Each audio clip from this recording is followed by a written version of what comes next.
partie de la Star Force Unit depuis sa création, donc depuis un peu plus de 2 ans. Et je pratique l'airsoft moi-même depuis 3 ans maintenant. Contact!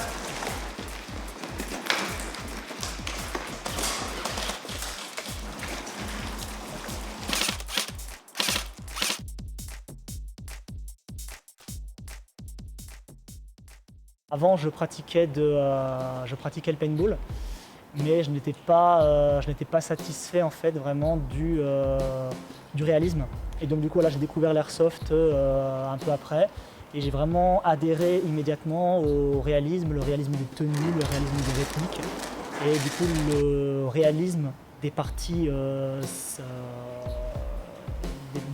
réalisme des parties en fait de manière générale. Le MISLIM, c'est quoi? En fait, c'est la simulation de tactique et de technique militaire. C'est-à-dire, voilà, on est au sein d'une même équipe, donc d'une équipe, d'une escouade, on est en communication radio, on utilise les gestes militaires, les communications militaires, les déplacements militaires. Voilà, le but en fait, du jeu, c'est de coller le plus possible à la réalité.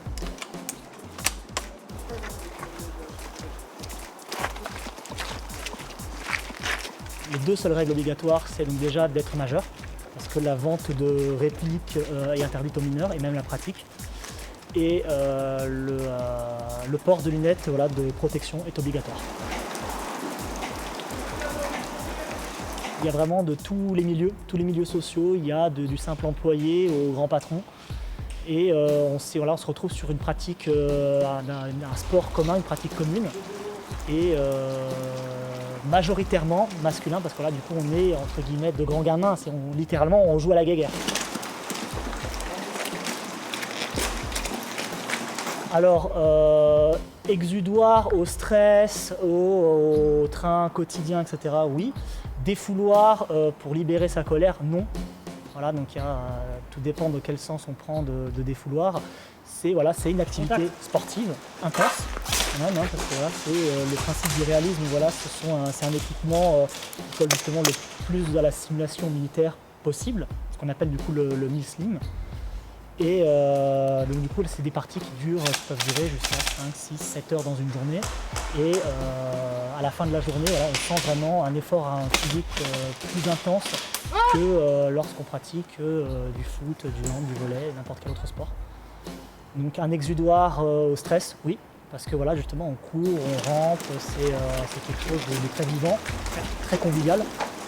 C'est encore relativement méconnu, mais c'est une communauté vraiment fermée de joueurs, tout le monde se connaît, tout le monde se respecte. Donc c'est vraiment basé sur le fair play, c'est un sport qui est basé sur le fair play, parce que des billes de 6 mm à plus de 10 mètres, on ne sent pas et des fois on n'entend même pas l'impact.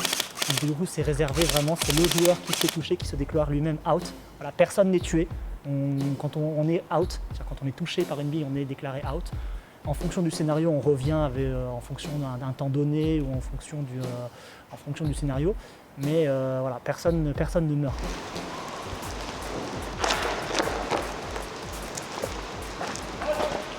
Out. Out. Bon voilà.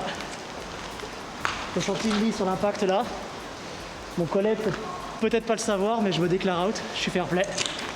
C'est vraiment basé sur le fair play et sur la convivialité. Voilà, c'est un sport justement où on se retrouve le samedi, le dimanche, pour toute une journée. Voilà, on partage un repas, une activité, un plaisir commun.